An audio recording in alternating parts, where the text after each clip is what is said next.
Hi everyone, it's Pastor Alan here, and I have a special message for Reformation Day. Reformation Day was yesterday, October the 31st, 2020, the 503rd anniversary of when Martin Luther nailed his 95 Theses on the door of the Wittenberg Church. I shared this morning in our service, and one of you wrote to me and asked if I would post something on this, so here it goes. A lot of people think of this act on what Martin Luther did when he nailed the 95 Theses on the church door was the thunderous beginning of the Reformation, but it actually wasn't like that.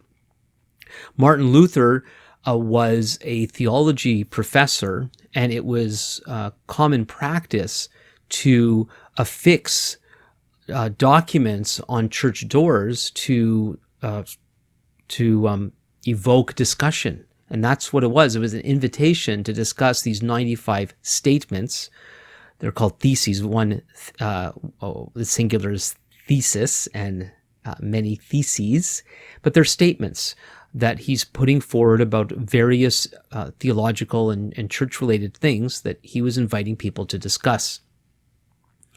He was mainly concerned about certain practices in the church of his day that he thought were corrupt. He was particularly concerned about the selling of indulgences.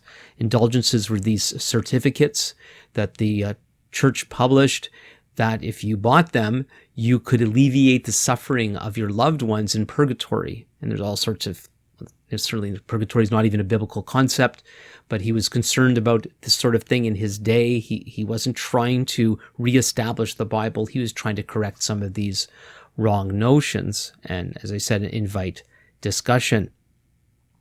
But what happened was it was the early days of the printing press, and people copied his 95 Theses and began to distribute them.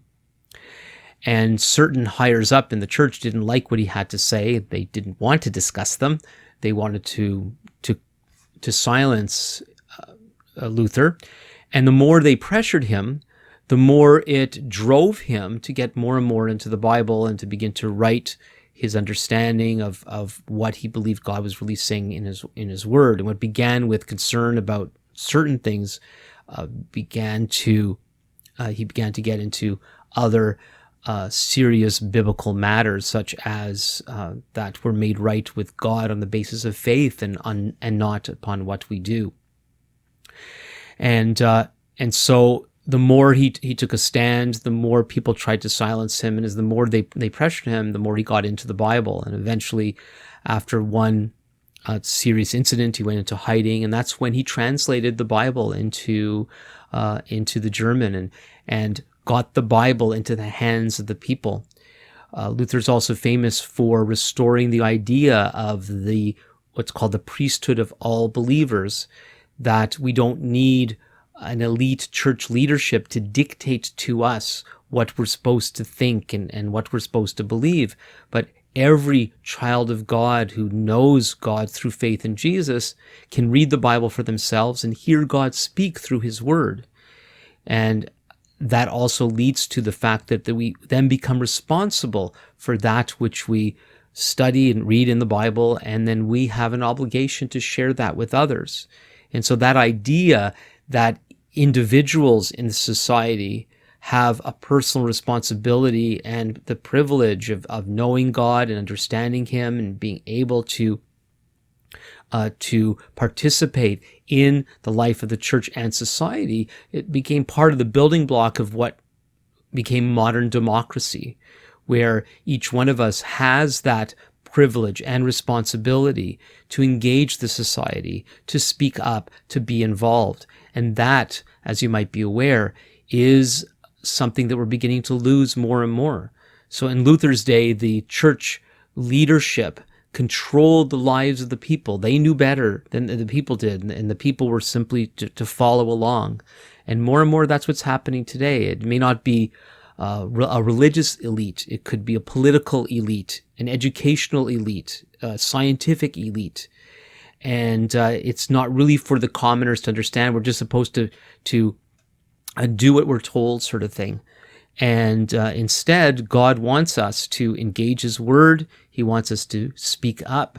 He wants us to be thinking beings and humans who engage the society, engage church life, engage the culture with what God is showing us. And so I do want to encourage everyone on this 503rd anniversary of Reformation Day to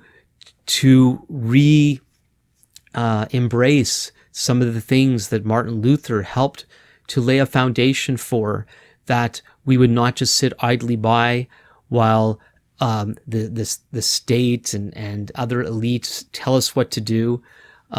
We should honor and respect the governmental authorities, but not in such a way that we neglect what God is saying to us, and those things that God wants us to put first in our lives. I hope this is helpful, and like everything, please feel free to contact me if you have any questions or comments. You can email me at pastor@allsaintslutheran.ca.